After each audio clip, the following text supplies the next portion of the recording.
কালীতলা ৫১ সতীপীঠের শেষ সতীপীঠ অবস্থান করছি আমরা। আমার পাশেই আছে লক্ষণ বিশ্বাস, ইনি আমার সম্পর্কে মামা হয় এবং মাঝে মাঝে এসে আমি মামার সঙ্গে সঙ্গ করি। পাশে আসছে আমার দাদা, যিনি আমার পিতার থেকে পরিচিতি এবং আজও অবধি উনি ঘোষ সম্প্রদায়ের নাম লোক। ৬০ বছর ধরে উনি নিরামিষ খান এবং উনি কৃষ্ণ মন্ত্রে দীক্ষিত হলেও উনি মায়ের আদর্শও মেনে চলেন। সব কিছুই এক, কৃষ্ণও এক, কালীও এক, যে কালী সেই কৃষ্ণ। যাই হোক, এনার নাম রঞ্জন কুমার ঘোষ। উনি যাই হোক একজন আমাদের কাছে মনে হয় যাই হোক সৎ মানুষই সাধু, সাধু অন্য কিছু নেই। যাই হোক, এইবার দেখাই কুণ্ড, যেখানে মায়ের কাক পড়েছিল।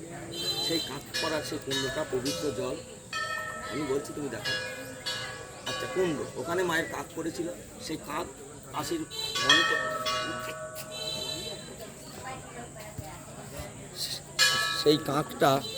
সেই কাকটা এই কুণ্ডেই নিমজ্জিত আছে। চৈত্র সংক্রান্তিতে যে বাৎসরিক পূজা হয়, কাকটা এখান থেকে তুলে পুজো করা হয়।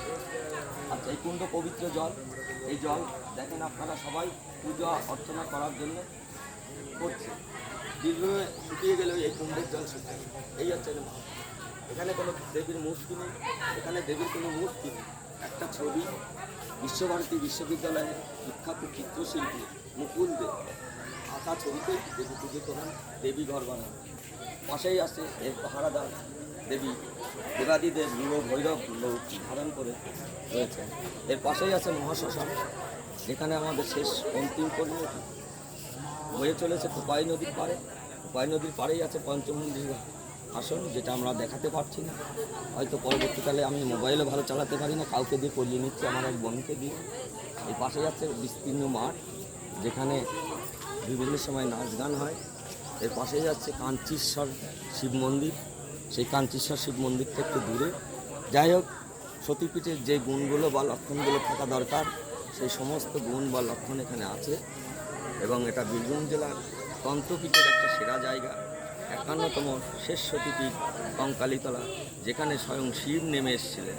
তার কাঁকটা কাটতে পারেননি স্বয়ং নারায়ণ সুদর্শন চক্রের দ্বারা, কারণ মায়ের কাঁকটা কাটতে গেলে শিবের বাঁ হাত কাটা পড়ে যায়, তাই তখন এখানে তিনি নেমে আসেন। এটা আমাদের কাছে একটা সতীপীঠ। বীরভূম ৫টা সতীপীঠ আছে, তার মধ্যে ৫১তম সতীপীঠ কঙ্কালীতলা। এই কঙ্কালীতলাকে সবাইকে শ্রদ্ধা এবং নমস্কার, ভালোবাসা জানিয়ে আমার এই সংক্ষিপ্ত কথা শেষ করছি। নমস্কার।